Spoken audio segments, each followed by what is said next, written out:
So this is my first time doing a video like this, and it feels weird because usually I voice note myself, or I'll call a friend, or I'll voice note a friend. I can't really call myself.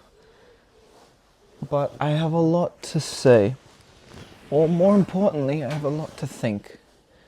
And maybe I'll try sharing those thoughts with you, whoever's out there listening to me. What I've been thinking about recently is death. Not in some edgy way, but I went to a funeral recently, about a month ago. My godfather died. It was the first ever funeral I've been to.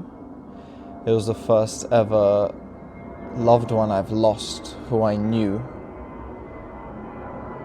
And it's the first time I saw and touched and felt a corpse.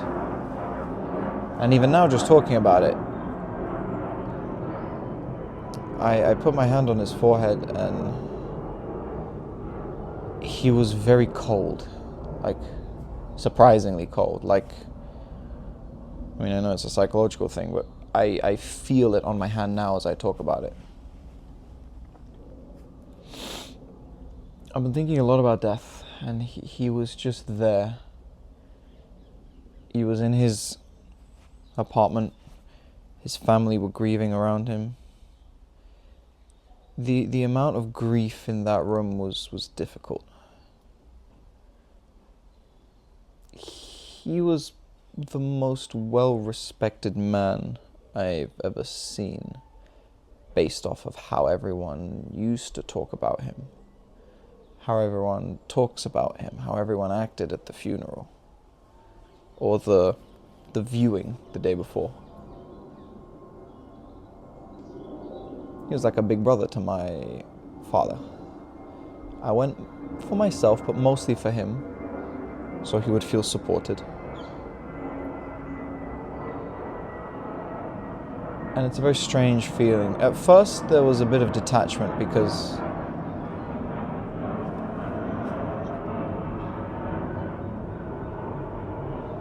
he was in a refrigerated, transparent casket. So you see the body there, but you don't really, it doesn't register to me that that's him, you know. So it's like a prop or a mannequin or something. Then the next day when they were moving the body for the burial at the funeral, the casket was open and we were able to touch him. And you expect him to wake up, you know, you're expecting him to open his eyes and to see his chest move up and down, to breathe, to see his pulse, to feel the warmth of his body at least. But he was just asleep and he won't wake up. I wrote a poem about him as well. It's on my phone. I can't read it now because I'm using my phone to record.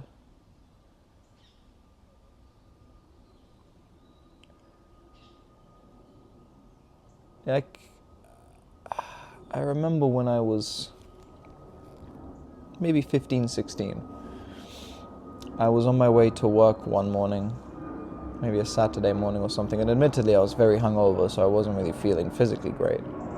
Very nauseous. Lots of planes here today. I was feeling very physically nauseous. So maybe it made me more emotionally and mentally vulnerable, but for whatever reason, I don't know what state I was in that day or what I thought about the day before to set this off, but I just remember walking to my work and I just really faced the fact that my parents are going to die one day, and I just imagined a world where they wouldn't be here. And it's not the first time I've done that, but for whatever reason on that day, I just started crying. I took like 5-10 minutes on my route to work, walking from the train station. I took 5-10 minutes just to stop and sit on a bench because I was maybe hyperventilating. I don't remember that part, but I was, gasping for air with the amount I was sobbing. I don't understand death. I know we never will, but I don't I don't have a grasp on what it's like, because I haven't, to me it doesn't feel real. The only deaths I've experienced are the metaphorical ones where people are dead to me, or the only grief I've grieved for people is when they're no longer in my life, or myself and them are not who we used to be when we knew each other. You know, those people live only in my memory, but I know they're out and about. I know they're living life. I know they're on this earth. But I've never grieved someone like that.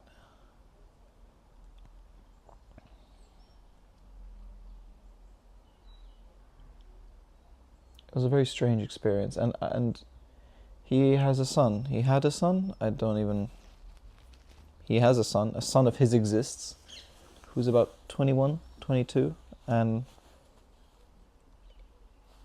there's a very emotional moment. I mean, the whole thing was emotional, of course, but he was trying to keep it together. But there was a particularly emotional moment where the emotions came out, because of course they would. You're looking at your father lying right there, and in that moment I pictured myself in his shoes, not just as a empathy thing, but there was a time around that time when I was his age where I did think my dad was going to die. His health was horrendous and it was deteriorating, and there seemed like there was no hope. So I kind of, for maybe 6 months or something, I accepted, like, he might die, or he might even decide to die with how bad the quality of life was. And I can't imagine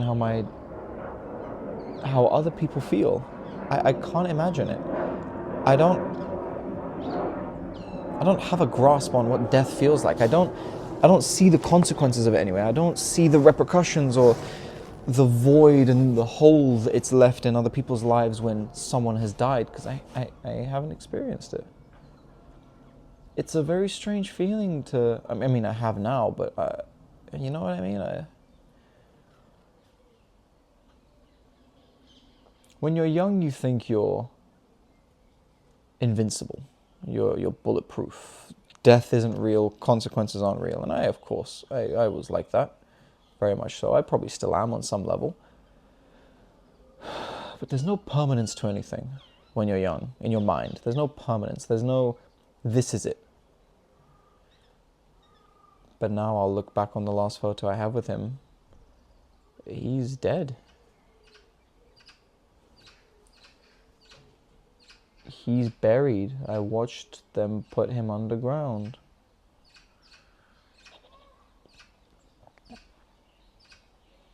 And I was talking about this with someone today. I wonder if there is an afterlife. I know this is where religion comes into play and faith. I don't know.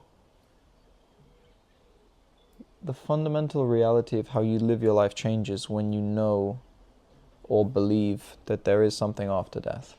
And no matter how much science is given, no matter how many anecdotal evidences of people who had near-death experiences, or they clinically flatlined and came back to life, and whatever they experienced, some people experienced nothingness, some people experienced their entire life, whatever it might be. To me, that's not enough. It's not convincing. Because I also know when you die, your brain releases God knows how many chemicals, hormones, endorphins to make your death feel nice. You know, the peace that washes over you. So even people who clinically flatline, to me, I believe there is a soul. I believe that is what I am. I am the soul of me. I'm not my name, my body, my mind, my skin, my flesh, my bone, nor am I my thoughts or my dreams. I am the thing that reacts to all of those things. I'm the driver of this flesh of meat, this flesh of meat, bag of meat, this flesh vessel, I don't know. I believe in a soul. So to me, clinically flatlining isn't death until there's a certain point. Maybe I'm making all this up. Maybe there is a school of thought that's like this. I haven't looked into it. But I feel like if you're dead for like an hour or a day or two, and then you come back to life, which as far as I'm aware has never happened, then maybe your experience I would want to hear more. But Only reason I want to hear about flatlining experiences is just out of sheer curiosity. Like, what was it like to flatline? But not where did your soul go? Because I don't think it goes anywhere. I think there's just like there are stages of death. As soon as when you die, there is a process of what happens to your body. I think there's a process of what happens to your soul. Your soul doesn't leave straight away as soon as you flatline. So I wonder what happens. And the presence of an afterlife, the belief of an afterlife, fundamentally changes how you will live your life. And I catch myself so much thinking, there's got to be more to this. This is great, but there has to be more. Because this isn't, I don't know if the right phrase is this isn't enough, but this isn't satisfying. Or maybe, I suppose, in those moments when you're with friends and family and loved ones and family you've chosen, maybe by blood, maybe not, maybe in those moments, the joke of how many grams of protein are there in a good night spent with friends? How much peace and how much life is there in the feeling of going to bed with a full heart? I don't know. Well, I do. A lot. People are the answer. So maybe when I feel like this, as far as I'm aware, I never have this feeling of it's not enough when I'm in the moment. It's usually when it passes. So maybe I just miss the moment, When you're full of food, you're probably not really thinking of the most extravagant food item in the world. But then when you're really hungry, that's when you're most susceptible to it. So maybe it's that. So something in me changed after that funeral. In this part of the world, in the Western world, we don't have rites of passage anymore anyway. I don't know if we used to, but I'm sure some cultures still do. There is no rite of passage to become a man or a woman or an adult. The transition from boyhood to manhood, the transition from girlhood to womanhood, we don't have those. And the point of a rite of passage is to prepare you and to spiritually and mentally transform you to be ready for what life has to offer. Some people, unfortunately, it's not intentional, but they go through their rites of passage at a very young age. So usually those who are mature for their age, or you're so wise beyond your years, it's not a good, it didn't come from a pleasant experience, let's say. Usually it's because they had to grow up too fast, too soon. And so I feel in some way this was my rite of passage. I feel in some way that something's changed in me. Maybe I became a man. It's many answers to that question. What does it mean to be a man? You'll have many answers. It's an age thing. It's a sex thing. It's a money thing. It's your first car, your first house, your first gun, your first heartbreak, your first death. Maybe different people react different ways. Some people turn into men very early on. Maybe it's when you're forced to take care of your family. Maybe it's when maybe you only really become a man when you're responsible for someone else other than yourself. Same for being a woman. I don't know.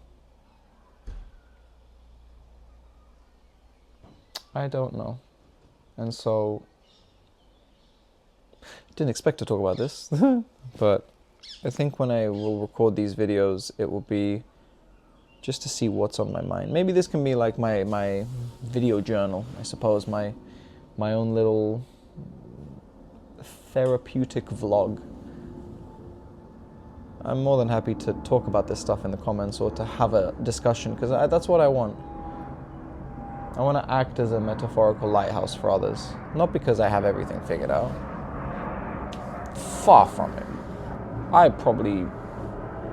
What do I know? But I've made a lot of mistakes along the way, and I've experienced whatever I've experienced, and I used to think if we are all unique, then none of us are unique, but I don't think so anymore. For the first time in my life, I see myself to be maybe not an optimist, but to see the good. As time goes on, the only answer I am just drawn to that will be the true answer for most problems in life is love. Obviously, if you're homeless, if you can't eat, if you're suffering from sickness, that's not what I mean. That's not what I mean. Come on. Don't be silly. But love can fix so much. My family's back, so that's my cue.